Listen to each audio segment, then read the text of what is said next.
Provisions relating to the audit of NGOs.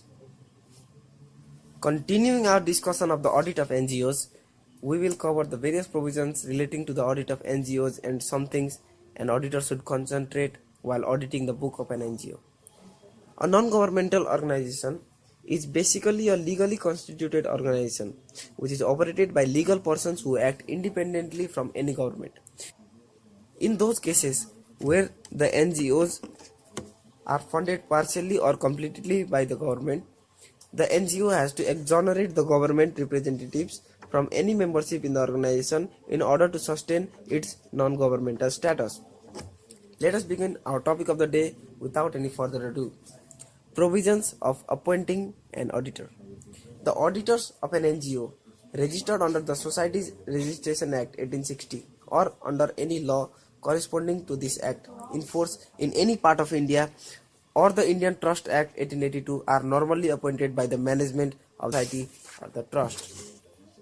The auditors of NGO registered under Section 8 of the Companies Act 2013 are appointed by the members of the company. Some of the statutes such as the Companies Act 2013, Foreign Contribution Act 1976, Income Tax Act 1961 requires that the accounts of the NGO to be audited and submitted to the prescribed authorities.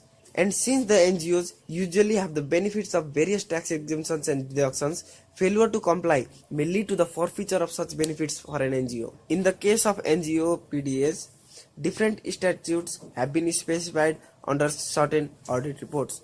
The Foreign Contribution Act 1976 has prescribed the format and requires that the same be furnished to the Ministry of Home Affairs within 16 days from the close of the financial year, that is by May 30 of every year. Things to be considered by an auditor during audit of NGOs. Here is a list of things an auditor should consider while planning the audit of an NGO. Knowledge of the NGO's work, its mission and vision, areas of operations and environment in which it operates. Updating knowledge of relevant statutes, especially with regard to recent amendments, circulars, judicial decisions, which the Foreign Contribution Act, Societies Registration Act, Income Tax Act and the rules relating to the statutes.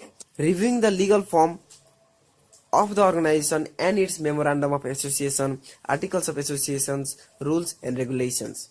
Reviewing the NGO's organizational chart, then financial and administrative manuals, project and program guidelines, funding agencies requirements and formats, budgetary policies if any. Examination of minutes of the board or managing committee or governing body or the management and committees thereof to ascertain the impact of any decisions on the financial records.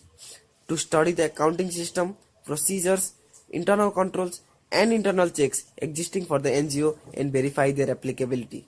Setting of materiality levels for audit purposes. The nature and timing of reports or other communications. The involvement of experts and their reports. And reviewing the previous year's audit report. So, that is the end of the second article on audit of NGOs.